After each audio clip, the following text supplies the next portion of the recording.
Well, this is the formal start now of our Cupar District Annual Lecture for 2022. Absolutely delighted to see you here all tonight, whether you're joining us from Fife, Scotland, or elsewhere in the UK, or even beyond. And we're delighted that you're with us. A little housekeeping, if I may, before we start. Our Zoom host, Simon Baldwin of Cupar Now, which is, as you all know, I think, our town's unique digital improvement district, will ensure that once the lecture starts, all except our speaker will be muted, and we ask that if you have any questions, these are posed via the chat facility. We'll then choose a selection for the Q&A session after the lecture. And as you've already heard, this event is being recorded and will be added to our substantial local archive. I don't need to tell most of you that Cupar is a small market town, former royal borough with a population of less than 10,000, serving a hinterland of other towns, villages and hamlets. We call our area of operation Cupar District. We're a caring community, as was proved during the pandemic, and we're being put to the test even more now by the current economic crisis and the problems caused for so many of our citizens, both in the town and in the countryside. Our food bank issues 3 tons of supplies each month, and warm spaces are being made available across the town. To keep our area's economy resilient, we need to exploit all our strengths, and one of these is the history and heritage of the whole of Cupar District, which can make a tangible contribution to all of the local economy, community engagement, and health and well-being. A major element of our history, which I imagine most of you by now are very familiar with, is the 16th century Sir David Lindsay of Cupar, writer of Scotland's first play, A Satire of the Three Estates, which was given its first full performance here on Cupar's Castle Hill on 7th June 1552. So we're very privileged to have with us this evening the renowned researcher and writer, Professor Murray Pittock, and you already have a summary of his extensive CV. As Christopher Trotter has already mentioned, he's recently published to great acclaim, Scotland, the Global History, and I did wave my copy in front of the camera when we were discussing things with Murray last week. I haven't finished it yet, Murray, my apologies. And he's addressed audiences on the value of history and heritage in Europe and the United Kingdom. And he's going to address us on the day of the Scottish Government's budget statement, which includes the statement, "Our investment in culture and heritage supports Scotland's inspiring creativity, which contributes to the economy and is increasingly recognised as essential to our health and well-being." I've already spoken too much. I have particular pleasure in inviting Professor Pittock to give the Cupar District Annual Lecture on culture, tourism and the economy. Over to you.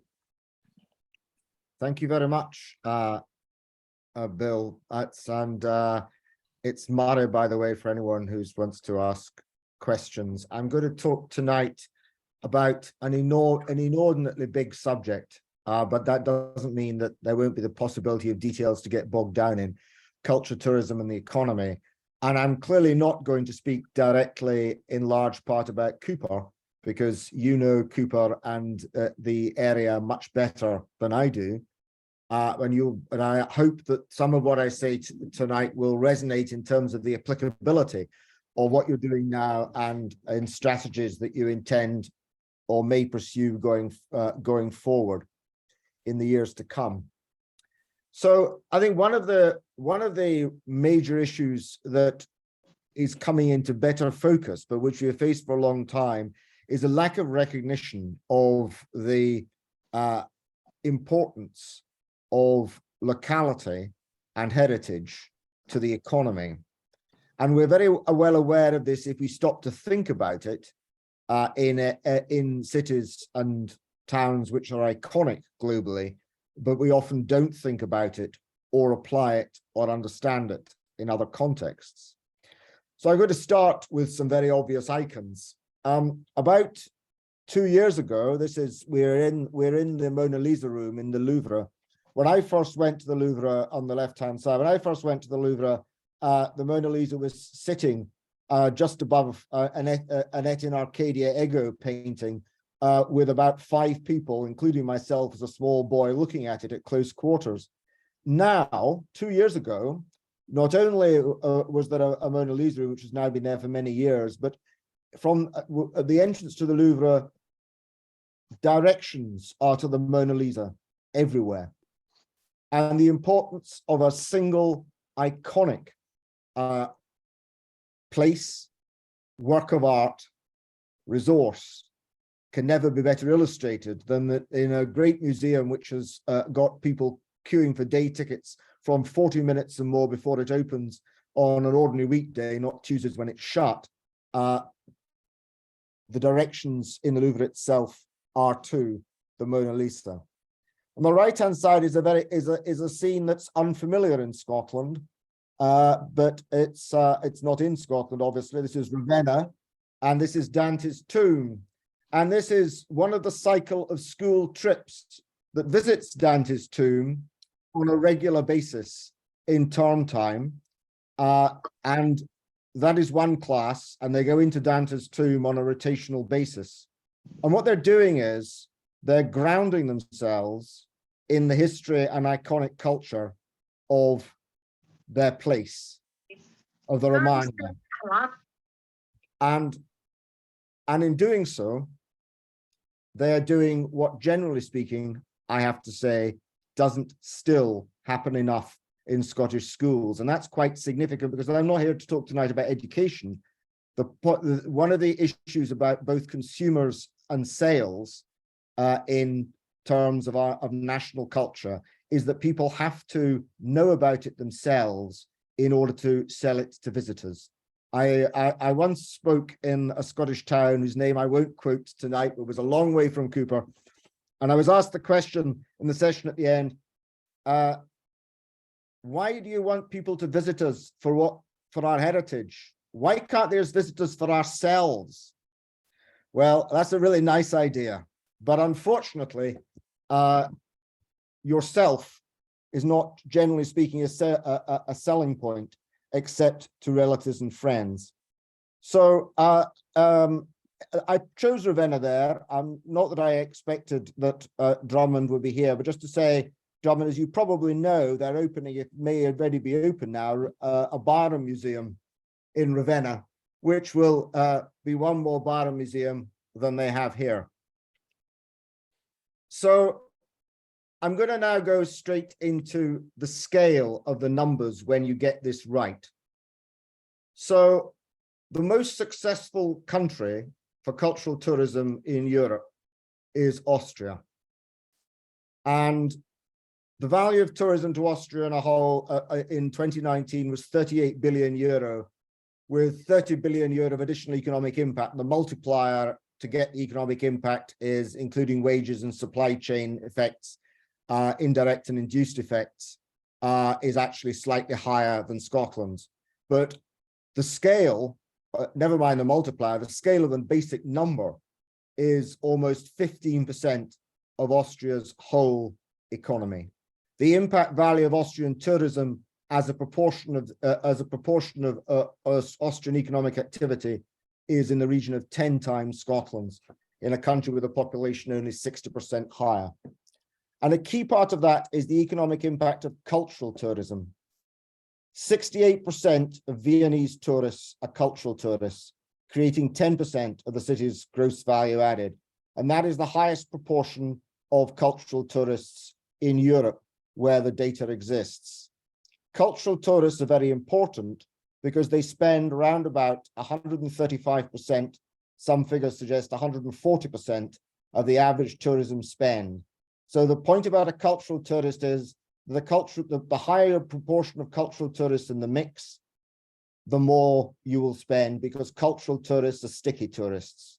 And the two elements of tourism which matter, I suggest matter most from the point of view of the economic impact, are overnight stay and cultural tourism, which of course have got a large intersection between them.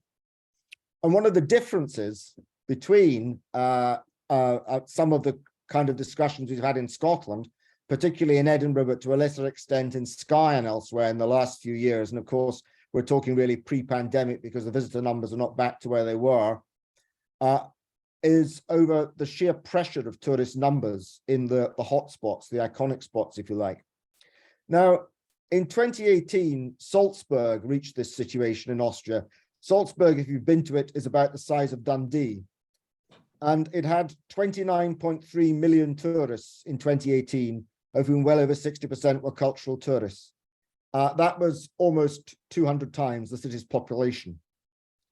The response, however, from the mayor and the regional administration of Salzburg was to appeal not for controlling tourists, limiting tourists. I mean, for taxing them, absolutely. We're actually shy about that, but not for pushing tourists out, not for not welcoming tourists, but for asking all the inhabitants of Salzburg to try and ensure that visitor attractions and marketing was set up for sticky tourists, to try and make sure that day trips to Salzburg by bus from Vienna decline, for example, or from some of the river cruise lines that stop in the Danube, decrease as a proportion of overall tourism numbers, because day tourists, generally speaking, spend, but they don't, most of their spend is displaced, and it doesn't have the same impact economically.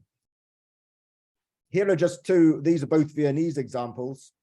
And of course, it takes a long time to get to this stage, but the extent to which souvenir shops devoted to a single themed iconic writer or painter are possible in the homeland of European cultural tourism is a very strong reflection on the possibilities that exist and the distance we are fundamentally from realizing these possibilities.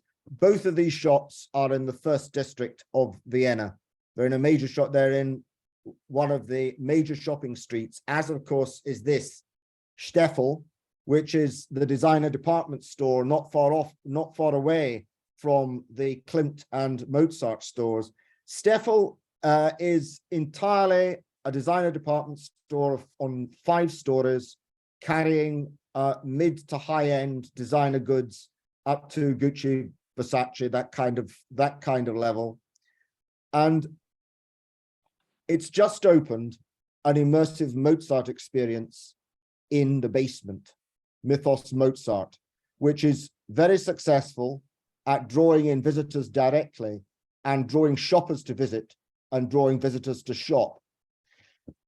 And in terms of overall planning, one of the things that's interesting about this development, and we're almost there in a way in the Johnny Walker experience in Edinburgh and Princes Street, we're moving in that direction, still haven't quite got there, is that actually it's one of the, this kind of imaginative mixed use is one of the things that both supports retail and supports visitors and tourism. Retail is often, and I speak from the point of view of the National Trust of Scotland, where our figures are been getting better in recent years. We've paid more attention to it. Retail is often a side issue for quite a lot of visitor sites. And so sadly, sometimes, particularly outside Edinburgh, is catering. And the integration, the broader integration of what people want, not culture as part of the overall offer, are not a segmented standalone within a much wider offer. That's one of the lessons, albeit it's a very high-end lesson of the development of the Steffel department store. And I'll close this section with perhaps the most extreme version of this. So it was announced by the French government that nearly $1 billion had been raised to rebuild Notre Dame after the fire in 2019. But what was not so publicly announced was that over a quarter of this money at the exchange rates at the time came from the LVMH group.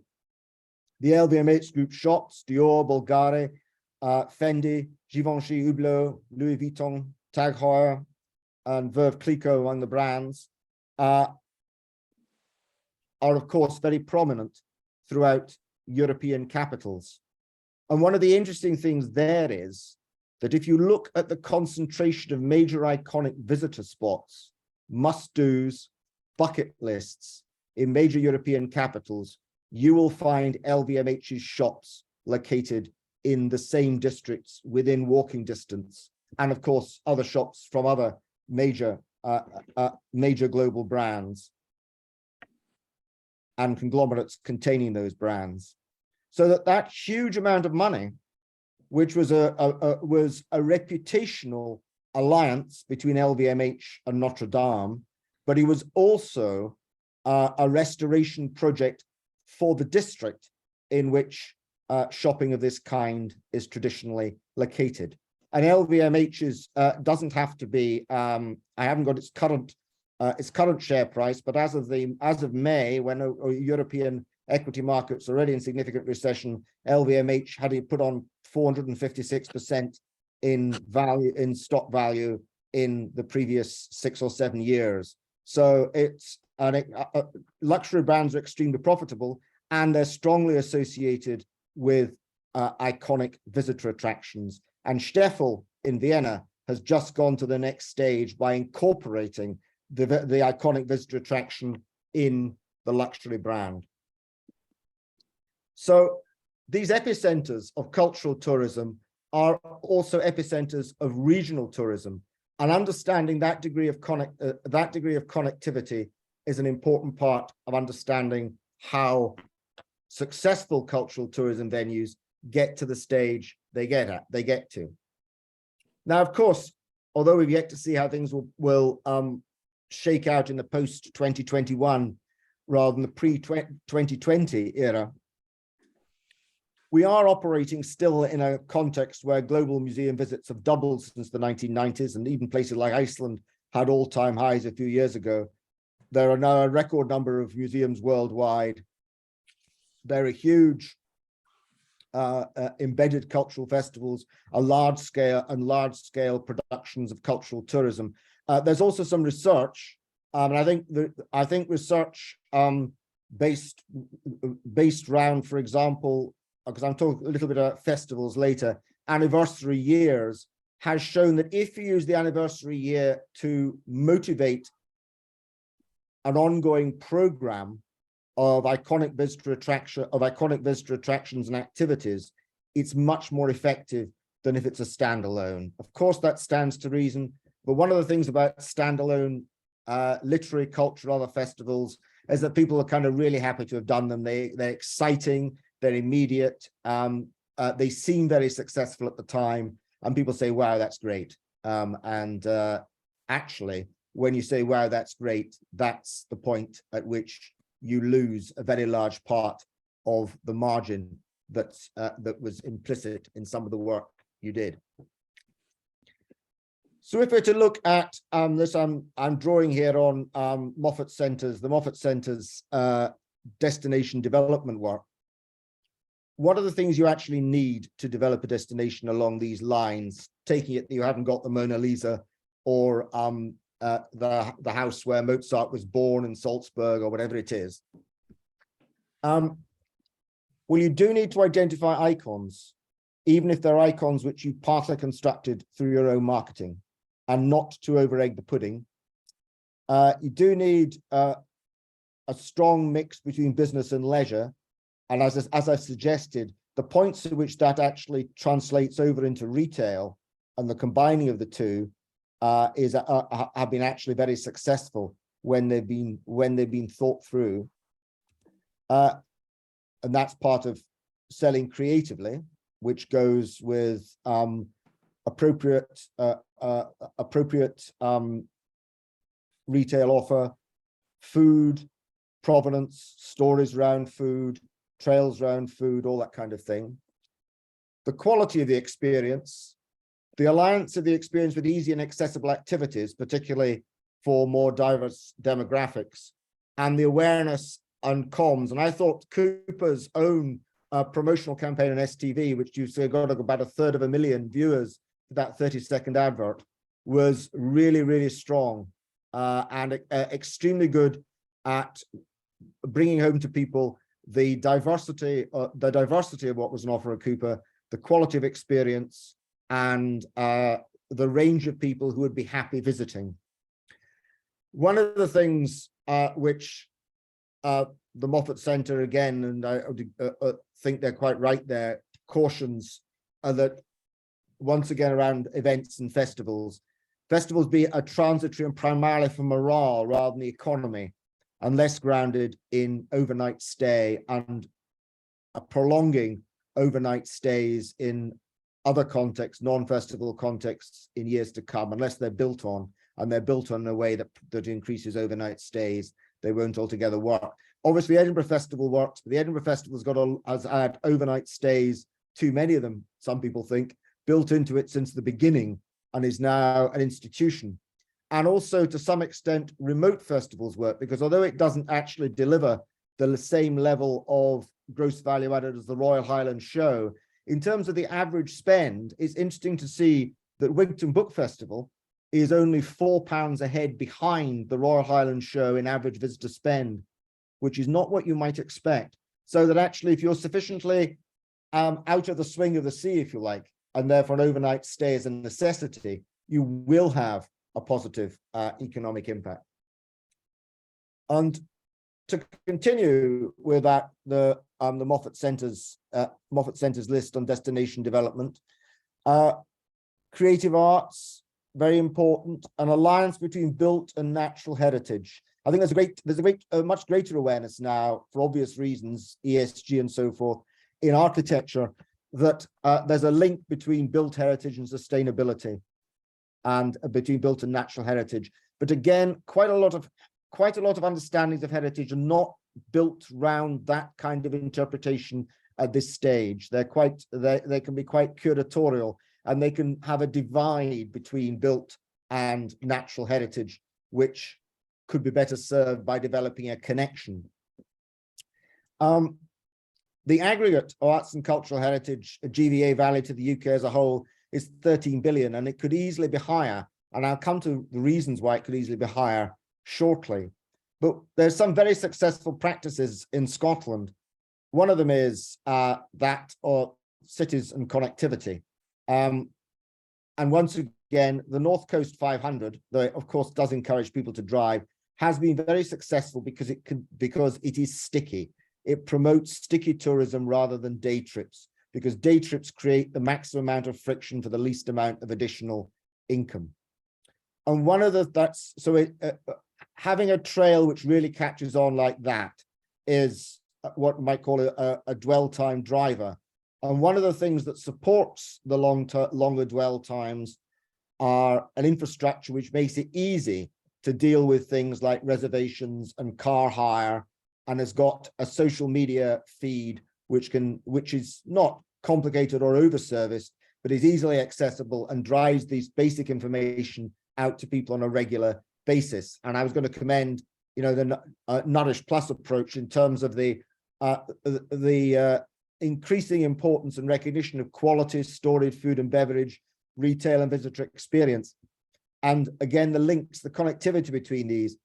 But although they've been at the edge of this for some time, and I've had the odd conversation with them myself on this topic, the Scottish government have been really, really quite slow to align food with visitor policy.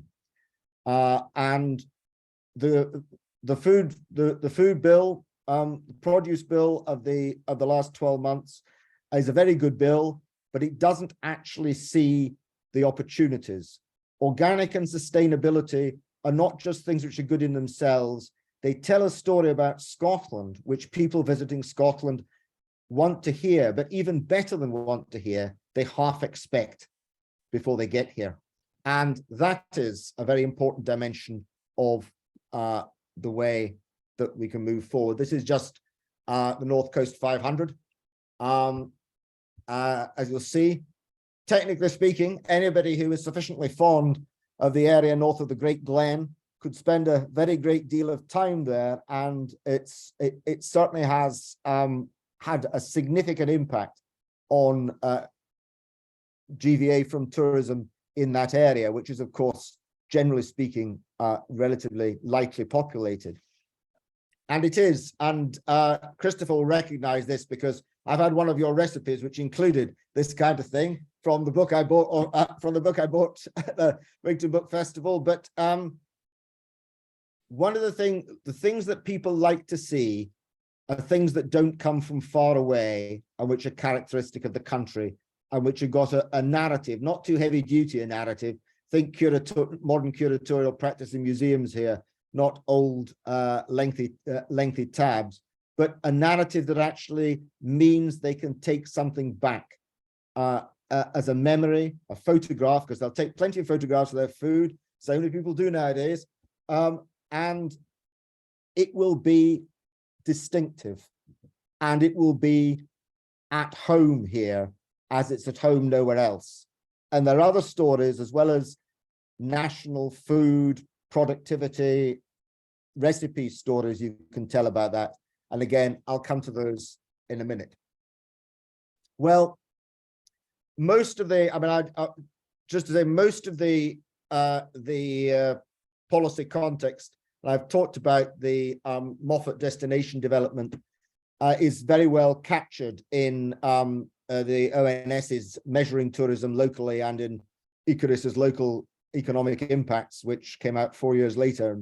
I won't go through all these, but basically one of the reasons it's quite, one of the challenges that keeping people in Cupar and getting people to Cupar faces is the tendency is that the smaller the area people are visiting, A, the less sticky they are, and B, the more leakage there is, because in terms of your supply chains, in terms of the what you're selling to people, the smaller the area, the less you're actually producing in that area. So that effectively, even one has to think very carefully to minimize, I know it sounds terribly protectionist or mercantilist in an ancient sense here, but to limit the number of imports from, you know, outlanders like Glen Rothes, or that was a joke, and elsewhere that you might be bringing in. So think about how far you can actually localize it. And I think some of the best work on cultural capital and income, which is a very important part of this, and I know, I've seen some of the recent work that's come out on from the Warwick Citizens of Culture project, which has just been published, I think. And I think myself, in terms of what Nesta has done on the value of location and the value of what people are willing to spend to live in a location, I actually think that in some ways they've abandoned numbers too early. That's my view. I think I've got an ambition to measure absolutely everything which provides or can provide an economic impact or a sense of well-being in a community, and I think that's quite possible. So to look at some of the Nesta work, and some of it was joint with UKRI that came out 3 years ago. This was so this is 4 years old now, these numbers, so we've got inflation to think of. But Nesta's findings in 2018 were that visitors put a use value and the use value was around about £9.63 per head that they would pay extra to visit a historic city, and £7.42 for a cathedral. That was in England, of course, where most of the cathedrals are kind of still there. Museums are typically valued at £6 and £8 by both residents and visitors. And in a very interesting study, which was carried out in Bolton, no less 11 years ago, willingness to pay to preserve the Octagon Theatre and the library, which it's next to, exceeded the amount the council actually spent at keeping the place open. Of course, willingness to pay is flawed. When we ask people for money, their willingness to pay can evaporate to some extent, but it is still a very useful measure to show how much people value something. And likewise, houses within protected historic landscapes are actually worth more on the market. So worth 28% more than similar houses not located in such designated areas. Unlisted buildings themselves provide an uplift of house prices to each 50-meter in each succeeding 50-meter radius from the property concerned. That's again Nesta's findings, and I think we all know this anecdotally. We all know the kind of places that people want to live in and they'll pay a premium for, and being more like that kind of place is also good for visitors too, as is, of course, the well-being, which and there are some very good longitudinal studies of actual well-being impacts, but certainly well-being perceptions are very strong, that visiting heritage sites increases one's sense of well-being. So now, Cupar. Well, I suppose I mean, I think one of the things you could say about Cupar is that Cupar could be argued to be the home of the Scottish Parliament, since Alexander III's first Parliament, I think, met in Cupar in 1276. So, although the place it met and it's doubtless long gone, and so are its proceedings, nonetheless, there's an enormously important historic route to Cupar's history and activity, and also an extent to which Cupar was extended in the core era of Scottish Northern European overseas trade because of the importance of the port of Garbridge and the Flanders trade from Garbridge, which was Cupar's trade fundamentally. And there, I think one of the interesting things which is still visible is that wherever in Scotland you find pantile and brick in buildings which are more than 250 years old, you're generally finding Flemish trade, because those were typically used for ballast and for make weights in international trade with Flanders. So there are very visible signs of that period in Cupar's life, as there are indeed throughout coastal Fife and on the east coast further north. So one of the interesting things, I mean, David Lindsay, of course, I actually thought that you've done an amazingly good job with David Lindsay, and it's interesting. He keeps coming back, and it's not the first time I've heard it being sold, but I knew you were on the right track, because I remember Graham Munro, who was then head of Historic Scotland, as it was, persuading Michael Forsyth that David Lindsay's performance in Linlithgow was one of the prime reasons for restoring Linlithgow Palace, because Graham had a desire to completely restore, or largely restore, Linlithgow on the same kind of scale as Stirling, which the money's never been there. And Michael Forsyth was, of course, since he also supported the introduction of the Scottish History Hire, very much in favour of this. But this was proposed in 1996, and there was neither political nor budget opportunity to get much further with it. However, one of the other interesting things here is that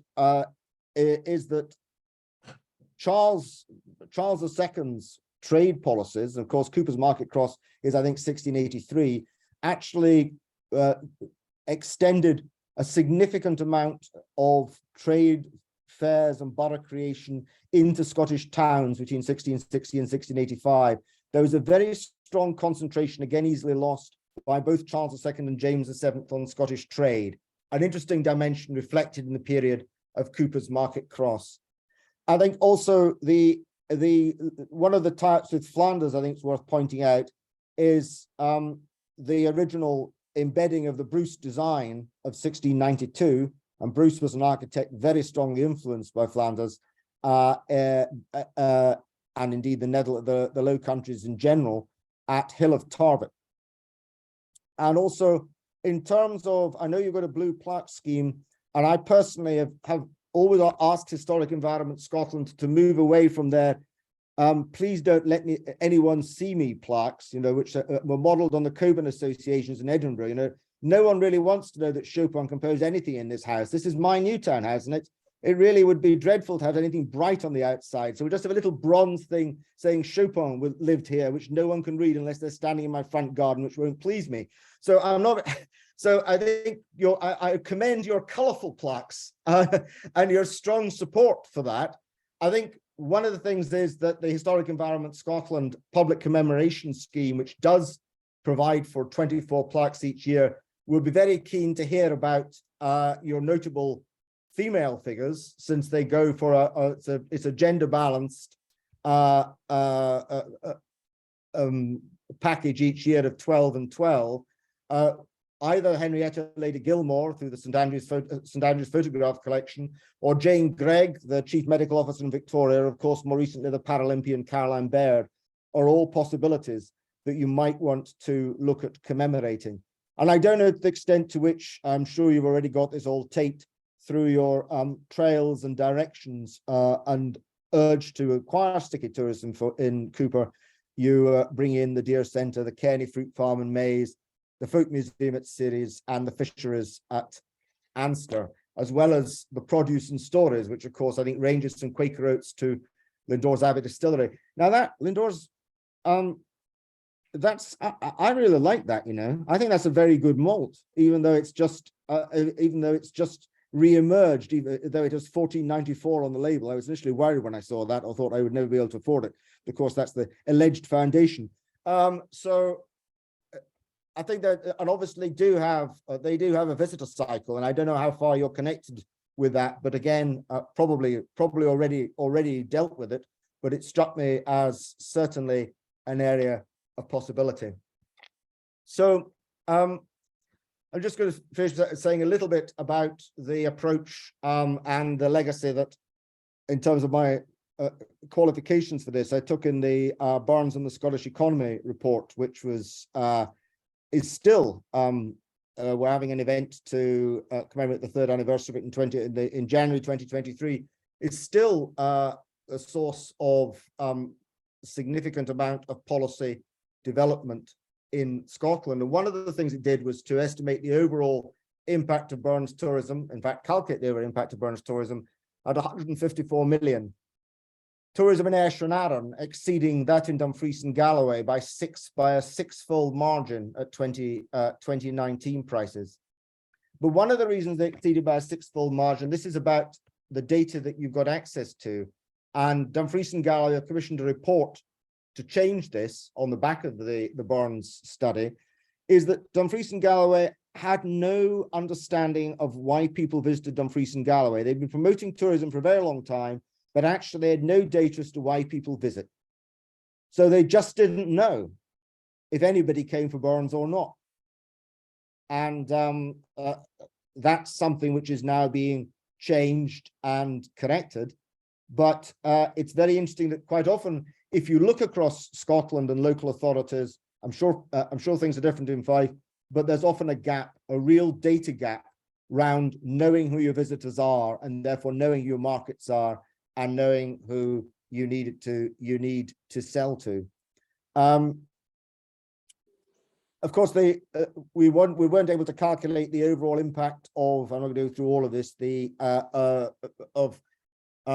economic impact of Barnes suppers, though we estimated 125 millilitres of whiskey per person per Burns supper at the 9.5 million at that stage, estimated to be at formal suppers throughout the world. But of course, individually, those create a huge degree of environment and support for the brand. And one of the more complex aspects of the report, after looking at regional impact, the impact of Burns financially, is the embedded brand value of Burns to the Scottish economy, which is a larger question about the extent to which people who want to visit Scotland do so because they have certain views about what's iconic in Scotland, and Burns is part of that. That was quite a complex one, but it's based on actual research on brand value and in purchases for shopping baskets originally. So what it is that makes you choose the proportion of brands, recognizable brands at a certain level you do for your shopping basket.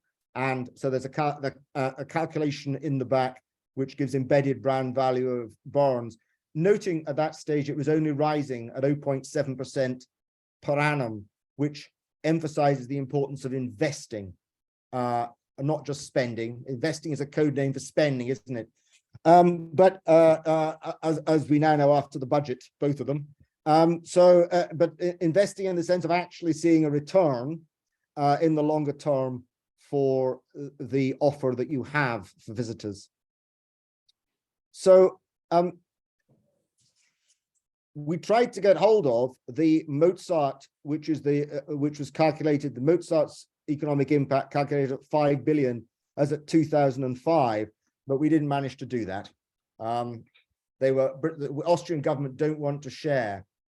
So, but one of the things that I think it's important to notice from the point of view of the potential here, I'm going to now move on just to potential and risks, is that awareness is really important.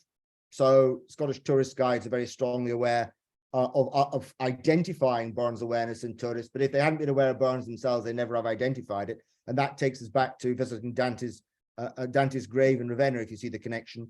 But also that cultural tourists are only roughly about 35% of Scottish tourists. 33% is the UK average.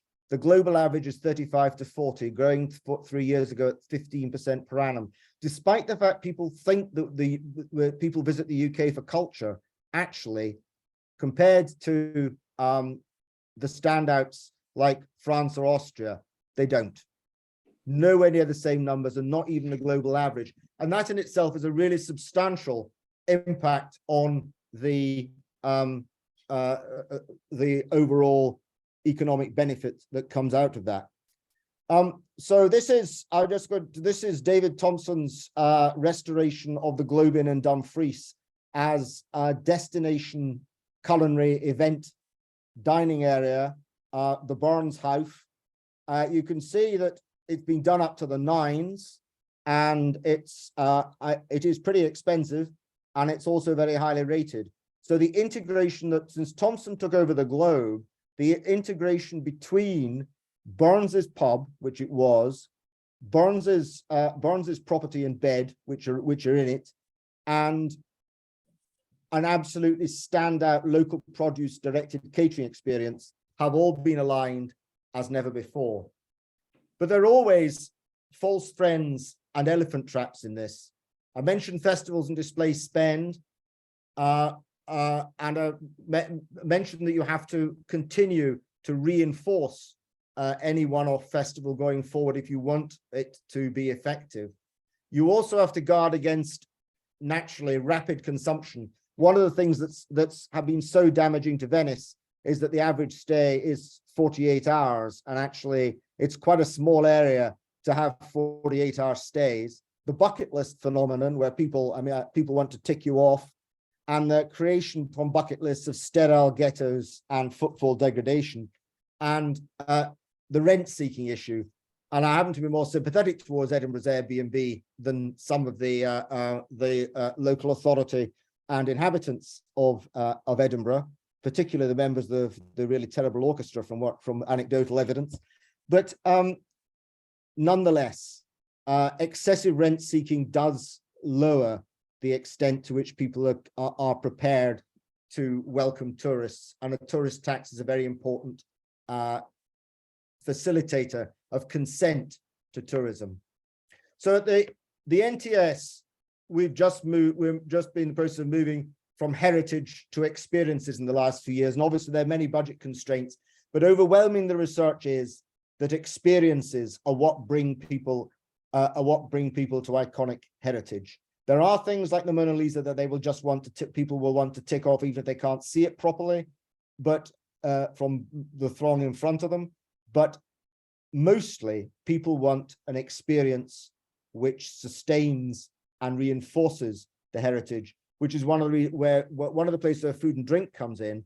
But food and drink also comes in terms of sustainability, carbon capture, resource efficiency technology, and net zero distilleries, which you can see foregrounded throughout the £160,000 that Interface has just used to support 17 sustainable Scottish food and drinks businesses.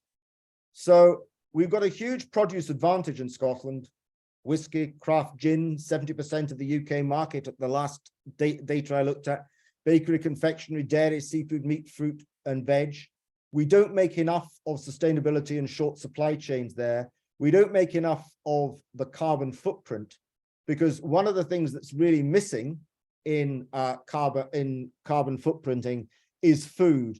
So if you buy those Vietnamese prawns from the freezer at Waitrose or Sainsbury's, wherever you buy your Vietnamese prawns from, that carbon impact of that will be 6.5 times local Scottish produce. But there they still sit. If you put 25 kilos CO2 on them in big red letters, their sales would drop off a cliff. We need to move, if you want to support our local supply chains and local produce, in something like that direction. And a provenance scheme, one of my particular hobbies, if not hobby horses, which I won't bore you with, for low carbon impact Scottish meat, could borrow aspects of the beef chain scheme in Wyoming, which certifies Wyoming beef and supports, of course, the very substantial cattle industry in a state largely dominated by agricultural interests. But the important thing here is the presentation of local food everywhere as a local experience. And local experience and local food brings us to trust. I can't spend any time talking about trust economics, but it's absolutely understood within by economists that trust is important because it's closely connected to economic activity, and its absence leads to lower wages, profits, and employment, while its presence facilitates trade and encourages activity that adds economic value. And the creation of stories about ourselves that we're prepared to sell and we and other people are prepared to believe in is a really important part of building trust. So if tourists feel they're just being taken for a ride, they're being ripped off, their pockets emptied, and they're out of town till the next fresh meats are about to arrive, they won't want to come back. But if they build trust, they will. And I'm not going to have time to talk about house prices, psychic income from the benefits of having high house prices in an area, and tourists, though actually tourism keeps quite a few community facilities open in smaller Scottish towns, and the kind of impacts we can derive from health and well-being tourism. But nonetheless, I hope that I'm getting across the fact that there's some really good practice out there. Moskiel Farm, which made a huge amount out of the pandemic by its agility, capacity, and preparedness to switch delivery channels and focus on product lines, which got and has dominated the issue of many recent school contracts in the southwest of Scotland, which complements activity which in Shetland has seen 95% local produce in Shetland schools. Again, a small and culinary version of Dante's Tomb, but one you can definitely build on.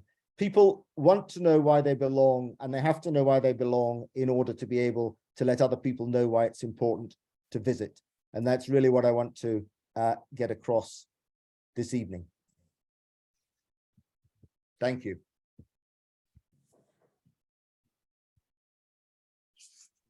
Oh, Murray, thank you for that.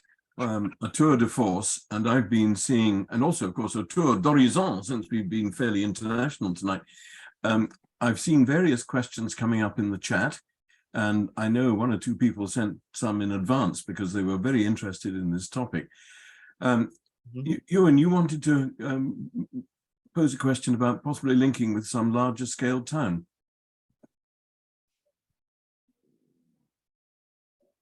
I was really just wondering if Murray had any views as to whether there'd be benefits for a town the size of Cupar to link up with maybe a larger destination venue. I don't know, maybe not Edinburgh, but maybe a Perth or the like, who could then have a sort of two-tier destination system. So I think certainly you could, and the question is, I mean, the question for obviously and hard is what's in it for Perth. I think that a number of towns in Fife have got a good reason. You know, I wouldn't recommend you linked up with St Andrews. So, but they've got a good reason to link up together in order to present a coherent story. And I think, given local produce, given fish, given the museum, Anster's an obvious, you know, it's a case in point. I know it's not a big place, but the point is for people to actually spend some of their time in a particular area and to spend money in it for a longer period of time they would otherwise is really important. If there's a story which is compelling about Perth, for example, then absolutely. But I think they need to know what the story is and what the benefit is for Perth. Thank you very much for that. You mentioned Sir David Lindsay, and you said we'd done a reasonable job in trying to market him. But I mean, do you really think that we can create a USP on Sir David Lindsay? And if so, how far could we spread it? And just to follow up on Ewan's point about possibly linking with other towns, there has been a suggestion that there should be a Sir David Lindsay trail, for example, to Stirling, to Falkland, Cupar to St Andrews, what's nicknamed here the medieval A91. Is that something you might think we should be progressing? I think so. I think that's okay. I think we need Lindsay needs a brand. So I mean, I've tried some of this material with the development of Alan Ramsay country in Midlothian and Borders, because the Gentle Shepherd is set round that area, and one of the landowners, John Kennedy at Newhall, in redeveloping Newhall as a wedding venue, went for the Gentle Shepherd, and one of the keys, because the Gentle Shepherd is a wedding play. But I'm not going to. It was a road that was not without success, but it's a hard road, and I guess I would probably put Ramsay and Lindsay in the same kind of public perception bracket. They could and should be higher, but we're back with Dante's Tomb again. We need to, it's really good that people in Cupar are seeing Lindsay, and they're familiarized themselves with with a really significant figure whom the town should be proud, whom they didn't know about before. Getting the heft necessary for trail requires something more, something about Lindsay as, and I'm being off the top of my head here, but as embedding the values of Scottish humanitarianism, thirst for justice, and a lack of belief in pretension, all of which are of course present in a satire of the Three Estates. Though whether Lindsay actually bore them out's another matter. Right. Thank you for that. We've certainly taken a lot of interest in Act 2 and the humanity that comes out of that, showing that he was by any measure ahead of his time. Ramond, you brought up a couple of things for Murray. I was interested in your comment about the East Neuk Festival and the high-level cultural targets, and you've obviously got some strong views on that. Well, the East Neuk, of course, is a good example of cooperation across a group of relatively small townships on the south coast, and that seems to work terribly well. But the marketing it gets nationally is very elitist, and I just wondered whether Murray had a view on that. Yeah, well, I think the East Neuk Festival is really embedded. I haven't seen the data. I wouldn't be absolutely convinced about how much money it adds to the overall economy. But you're absolutely right, Drummond. It's sold as a particular add-on to a certain demographic, and that's which I happen to like, of course. But that's, of course, people. That people like us can take us so far, but it can't actually be transformative. And so I think that's the issue. It's accessibility and things which are for everyone, which is very much the profit center. Is you've got to have, if the demographic who's trailing along with you in their teenage years or younger isn't interested in this, they've got to have something else they're interested in. And likewise, it's quite introspective, I think, in terms also of its marketing, and very standalone. So all those things don't really work. I mean, they might work if it was in Edinburgh, but in the East Neuk, they don't work in terms of actually fundamentally boosting the economy to the extent they might. Thank you for that. Amanda, you've made the observation that there aren't many places for people to stay in Cupar, so it's difficult to make people sticky, to use Murray's definition. It has been a challenge to Cupar for a long time, since we lost our last hotel. And Murray, I take it you would be saying to us that one of the things that would be a huge ambition for Cupar would be to achieve a hotel. I think a hotel is pretty important if you want people to be sticky in the area, yes. But I think that it would be useful to be able to get hold of data as to how many visitors to Fife under the age of 35 are using Airbnb and what the Airbnb provision is, because a very good and accessible Airbnb offer from I know it's unpopular in Scotland, I know, but this is what people want to see, and it's what younger visitors will book.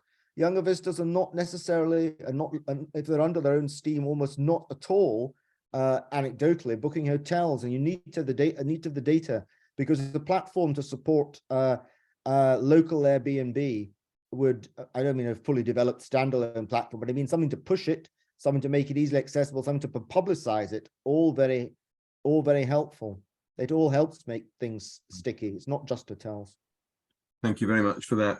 I think we've got time for one last one, which was fed in first ahead of your talk. The October Tourism Index showed some recovery in the numbers of Scots holidaying in Scotland. So are there lessons particularly to make sure that they spread over Scotland and not simply the obvious #1 attractions? Well, the further they spread, the more value that they give, because the difficulty is there's almost no additional value in somebody who travels from Perth to Edinburgh, because one presumes that we model generally that the money they spend in Edinburgh, they'd have spent somewhere else in Scotland. And therefore they don't actually bring any, they're just displacing economic spend. They're giving Edinburgh more. So you're right about the iconic side, but actually it is overseas and rest of the UK tourists, but overseas tourists principally that matter more, because overseas tourists spend more than rest of the UK tourists do.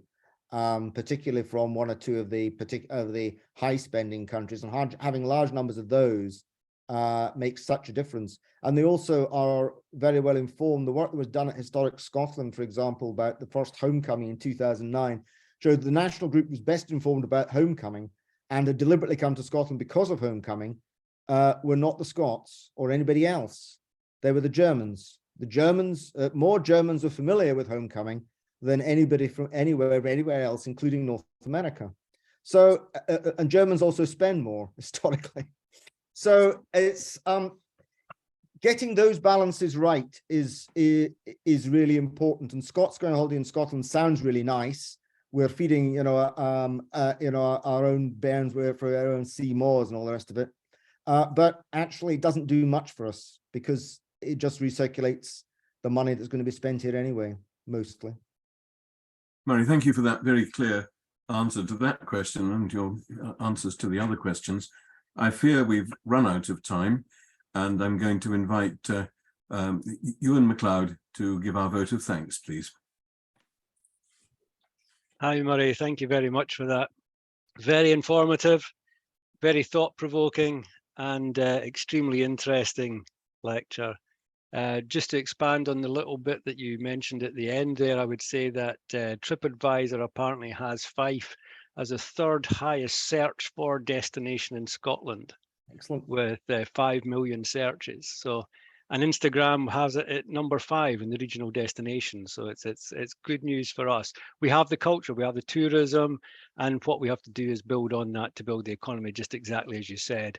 I know that Jim has just mentioned there about the golf tours, etc. And I'm sure that golf tours, the Pilgrims Trail, the Fife Coastal Footpath, and the food and beverage trails that we have here all add to that. I took one big message from you at the very beginning, and that was the fact that schools were not embedding the local history and culture in schools. And I think that's something that we really have to look at in terms of the curriculum, etc. for schools. I think we have a lot to look forward to here. I think there's a lot to mull over based on your lecture, and I think we will all talk about this going forward. And I'm seriously looking forward to an LVMH store opening up close to the Sir David Lindsay souvenir shop and local water park. So yeah, fingers crossed for that hotel to accommodate all these tourists. Thank you very much once again. It was excellent. Thank you very much, Ewan. Well, I'm sure we all agree with that. And we'll do the usual sort of waving of arms in the pictures. But Murray, thank you very, very much. I'll bring this to a close now. And once again, a wonderful evening. Thank you very much for taking the trouble to look after us. Good night, people. Thank you very much for being here. Good night.